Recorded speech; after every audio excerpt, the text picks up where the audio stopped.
Hello and welcome to the Forex technical market update for Friday. And what a hectic week we're having here in the gold market. We have been saying for a number of months actually that to be careful of downtrends, and we do receive a lot of questions here about gold, and the theory is that because there is massive debt in the United States, then gold is a safe haven play for folks to look into hedge that potential inflation that is about to occur.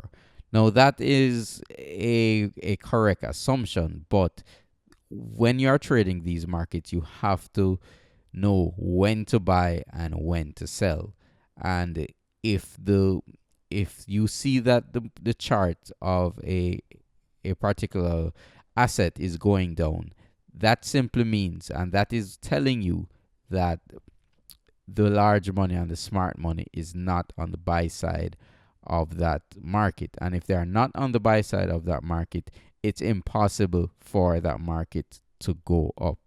So that's why in these briefings we do not really focus on the fundamentals, because the fundamentals, things can make sense fundamentally, but that just because you're able to analyze fundamentals properly, that doesn't necessarily mean you'll be a profitable trader.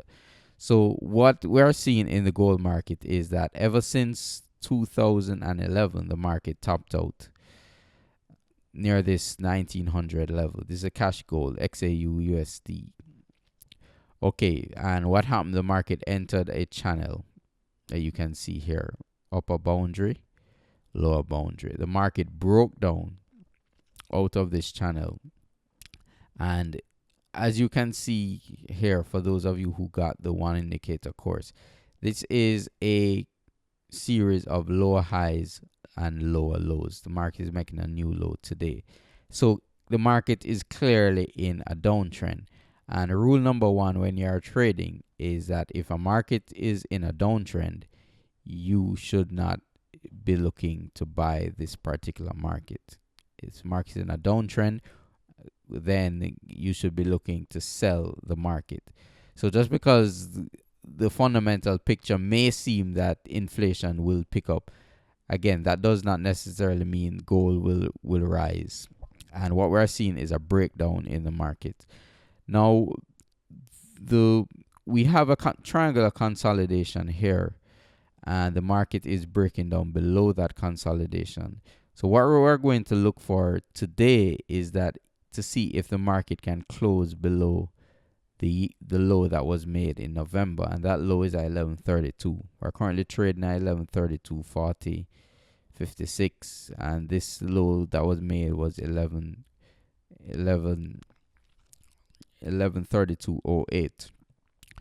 Okay, so if we do close below 1132.08, that could unveil another wave of selling in the gold market, and we could see the market go down to 1100 level, and on the way down to even possibly 951, and then that will definitely get all of the bulls out of the market, because they will be looking to sell, and maybe that will be the point to look to buy the market. I know, don't get it confused. I'm not saying that gold will never turn back around. I'm just saying that it's important to buy at the correct time, and now is not necessarily the correct time. The correct time will be when you see a series of higher highs, higher lows on the chart, and then you can get in the market for an uptrend. If you're long a market, it's better to be long a market that looks like this. Be long a market that looks like this, uptrend, rather than be scraping the bottom and be long a market that looks like this in a downtrend. Okay, so that's a breakdown in gold, and we are going to keep an eye out on it. And I do have a lot of questions from members who would like to trade gold. We do not trade gold in the income system program. If you would like to trade gold, we have another product designed for folks with larger accounts. And if you would like more information on that, you can send an email to info@acestrading.com and we will answer that question. Okay, looking at the euro, the market broke down out of its triangle, and we had another low today. The market is slowly coming up on the 108.19 low, and for next week, maybe we won't see the market challenge 108.19 this week, but for next week, we're going to see how the market reacts around this 108.19 level. If this 108.19 level holds and we get a turnaround situation, we could see a rally taking out these highs and going up to the 116 level. Now, I don't anticipate it will go to 116 next week. I'm just talking about bigger picture. But if we close below this 108 level, we could see a move down to the low of 104.32. Taking a look at the Australian dollar, the market has been very slow this week. As you can see, we have made a slightly new low this week, and we're looking to see if the market can continue its slide and its decline.